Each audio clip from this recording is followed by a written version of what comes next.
Maka kita mengikuti kiai-kiai kita, ulama-ulama kita itu berarti kita melaksanakan perintah Quran. Ittabi'u man la yas'alukum ajra wa hum muhtadun.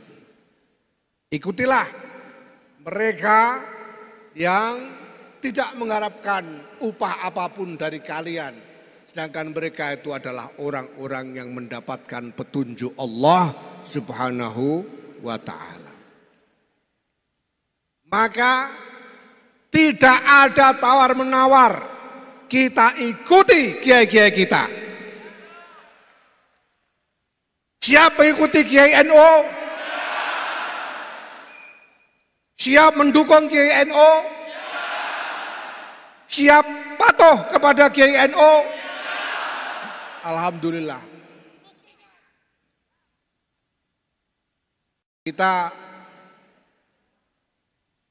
Saya perlu penegasan tentang ini karena kita akan segera memasuki masa-masa ketika kesetiaan kita, tekad kita, baiat kita sebagai kader akan diuji oleh sejarah.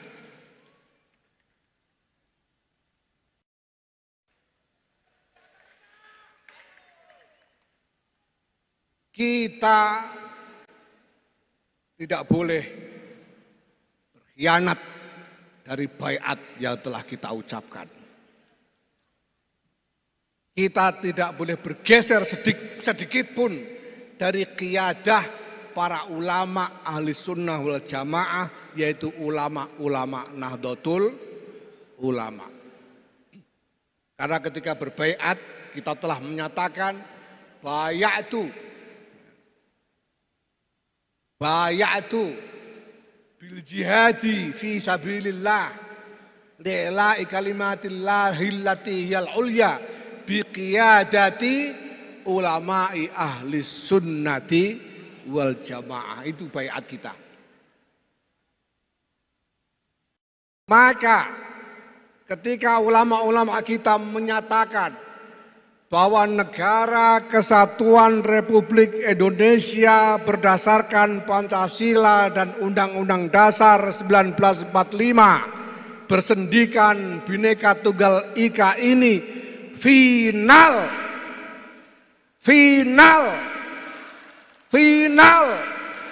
Kita tidak boleh melirik apapun selain itu.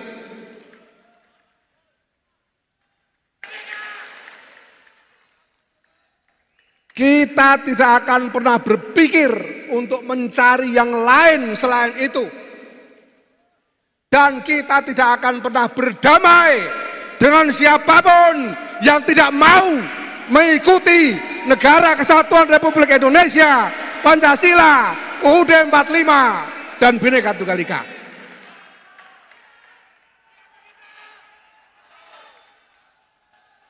Tidak demi apapun. Tidak demi upah, tidak demi pembelian apapun, tidak demi jabatan, tidak demi kekuasaan, tidak demi kepingin jadi presiden atau wakil presiden.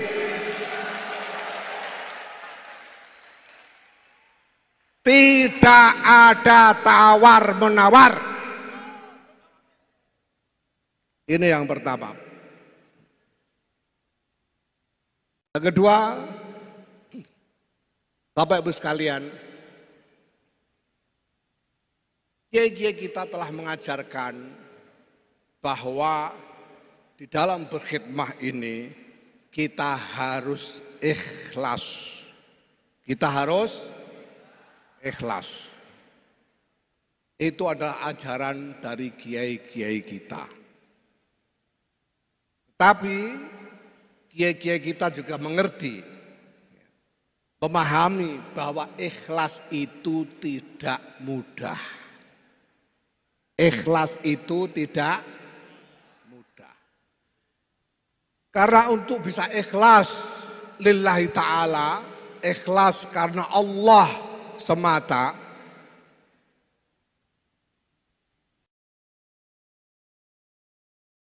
syarat Syarat untuk ikhlas itu adalah bahwa kita harus sudah mengenal Allah. Syarat untuk ikhlas itu adalah kita harus sudah mengenal Allah. Bagaimana mungkin Anda mau bekerja dengan ikhlas demi yang tidak Anda kenal?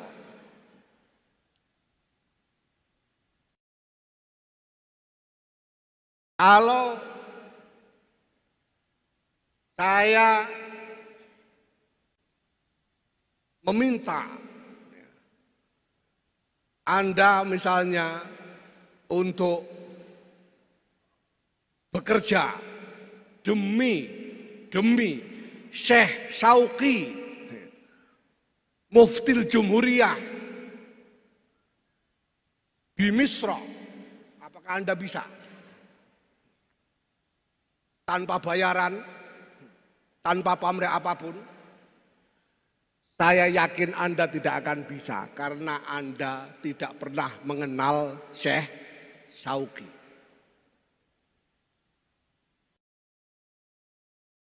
Apalagi kalau saya minta Anda bekerja ikhlas untuk Allah Subhanahu wa taala sementara Anda belum mengenal Allah. Maka syarat ikhlas itu adalah ma'rifatullah. Tidak mungkin orang bisa ikhlas kalau belum ma'rifat kepada Allah. Dan kita semua tahu, para ulama kita juga tahu bahwa ma'rifatullah itu juga tidak mudah. Perlu pergulatan lahir batin yang lama untuk bisa mencapai makom ma'rifatullah. Untungnya Bapak Ibu sekalian, untungnya kita juga diajarkan tentang wasilah, tentang tawassul.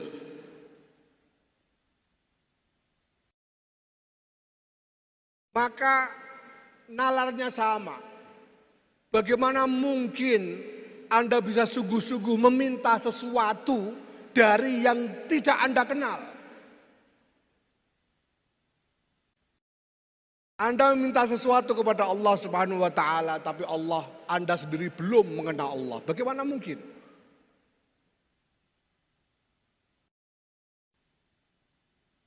Tetapi ulama-ulama kita mengajarkan tawassul. Tawassul ini artinya kita melakukan tadarruk kepada Allah yang walaupun belum kita kenal, tapi dengan orang-orang soleh yang lebih kita kenal. Kalau kita belum kenal kepada Allah, sehingga harapan terkabulnya doa itu tidak terlalu besar, kita bisa minta tolong kepada Kiai Abun Bunyamin untuk memintakan buat kita kepada Allah. Ya. Nah, demikian juga ikhlas. Kalau ada di antara kita yang belum mencapai makom ma'rifatullah sehingga belum bisa ikhlas lillah, mari kita ikhlas untuk berkhidmah kepada kiai-kiai kita yang sudah kita kenal. Ya, keikhlasan kita berkhidmah untuk kiai kita ini mudah-mudahan menjadi wasilah ikhlas kita kepada Allah Subhanahu wa ta'ala. Nah, Bapak Ibu sekalian yang saya hormati, walaupun tadi oleh Ketua Satgas Nasional dikatakan bahwa ini baru kick off, baru peluncuran, tapi sebetulnya sudah ada beberapa program yang berjalan di Jawa Barat ini. Misalnya program penanggulangan stunting di Bandung Barat. Mana Bandung Barat? Bandung Barat hadir. Program penanggulangan stunting sudah berjalan di Bandung Barat dan akan segera diikuti 5 cabang yang lain. Sudah ada terlaksana juga program kehutanan sosial. Kemarin sudah dibagi sertifikatnya oleh Presiden Joko Widodo di GBK. Tanggal berapa kemarin itu? Dan sudah ada 5 kabupaten di Jawa Barat ini yang memperoleh sertifikat untuk kehutanan sosial. Dan nanti segera diikuti oleh cabang-cabang lainnya. Dan ini nanti akan segera kita mulai dengan prioritas ada program dari Kementerian Agama. Mumpung ketua Satgasnya Menteri Agama, yaitu program Keluarga Sakinah. Insya Allah akan segera dimulai bekerja sama dengan Kementerian Agama. Alhamdulillah. Bapak Ibu, gerakan keluarga maslahat ini akan menjadi gerakan nasional. Akan menjadi gerakan nasional. Seluruh Indonesia akan kita laksanakan. Dan kita percaya diri untuk bisa melaksanakan itu karena kita didukung oleh wibawa-wibawa yang besar. Perlu saya sampaikan di sini bahwa selain telah terbentuk Satgas Nasional Gerakan Keluarga Maslahat, telah terbentuk juga Dewan Pengampu Gerakan Keluarga Maslahat. Dewan Pengampu inilah yang nantinya akan memberikan arahan, akan membantu menyerukan partisipasi kepada warga, akan melakukan evaluasi terhadap kerja-kerja Gerakan Keluarga Maslahat kita ini, akan membantu kita untuk terhubung dengan pihak-pihak yang bisa kita jalin kerjasama. Ingin tahu siapa saja anggota Dewan Pengampunya? Dewan Pengampu ini anggotanya ada 5 orang. 5 orang yang oleh pengurus besar Nahdlatul Ulama sebagai hasil rapat gabungan Suriah Tanfidiyah dipilih karena keberadaannya sebagai tokoh dan sesepuh Nahdlatul Ulama lepas dari jabatan-jabatan apapun lainnya. Ya. Sekali lagi, ini adalah tokoh-tokoh dan sesepuh-sesepuh Nahdlatul Ulama terlepas dari jabatan apapun lainnya. 5 orang anggota Dewan Pengampu itu adalah pertama, Insinyur Haji Joko Widodo.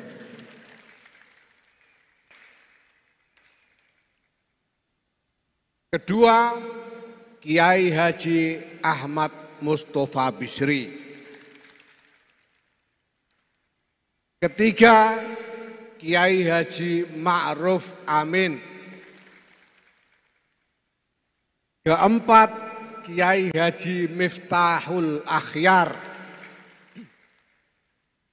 Dan kelima, Nyai Hajjah Sinta Nuriyah Abdurrahman Wahid. Sekali lagi, para Dewan Pengampu ini dipilih sebagai tokoh dan sesepuh Nahdlatul Ulama. Maka kalau saya sebut tadi ada Insinyur Haji Joko Widodo dan Kiai Haji Ma'ruf Amin, itu adalah sebagai tokoh dan sesepuh Nahdlatul Ulama terlepas dari jabatan apapun yang disandangnya. Maka sekarang telah kita tunjukkan kepada seluruh dunia bahwa Insinyur Haji Joko Widodo itu orang NU. Alhamdulillah. Bapak Ibu sekalian yang saya hormati, sekali lagi ini semua kita lakukan untuk secara nyata. Secara nyata memproyeksikan, mengamalkan apa yang menjadi wadifah dari para kiai kita menjadi amalan organisasi. Yang tadinya merupakan amalan-amalan pribadi dari setiap kiai masing-masing, mari kita jadikan amalan organisasi. Kalau kiai-kiai itu masing-masing pribadi-pribadi sudah biasa mengasuh umat sehari-hari. Mari organisasi ini, jamiah ini juga kita bawa, kita orientasikan kepada pengasuhan, pengayoman, pendampingan umat secara langsung. Mudah-mudahan ini semua menjadi ikhtiar yang mardiyah, yang diridhoi oleh Allah Subhanahu wa taala. Ya Rabbal Alamin. Wakil Rais Am Kiai Anwar Iskandar kemarin mengajarkan bahwa amin harus disambung dengan ya Rabbal Alamin. Supaya tidak syubhat, begitu ajaran beliau ya. Ini Wakil Rais Am Pengurus Besar Nahdlatul Ulama. Ya, semoga ikhtiar-ikhtiar kita ini sungguh-sungguh mampu menghadirkan maslahat yang nyata. Bukan hanya bagi umat Nahdlatul Ulama saja, bukan hanya bagi umat Islam saja, tetapi juga bagi seluruh warga masyarakat Indonesia. Allahumma amin ya Rabbal Alamin. Wallahul muwaffiq ila aqabit thariq. Wassalamualaikum warahmatullahi wabarakatuh.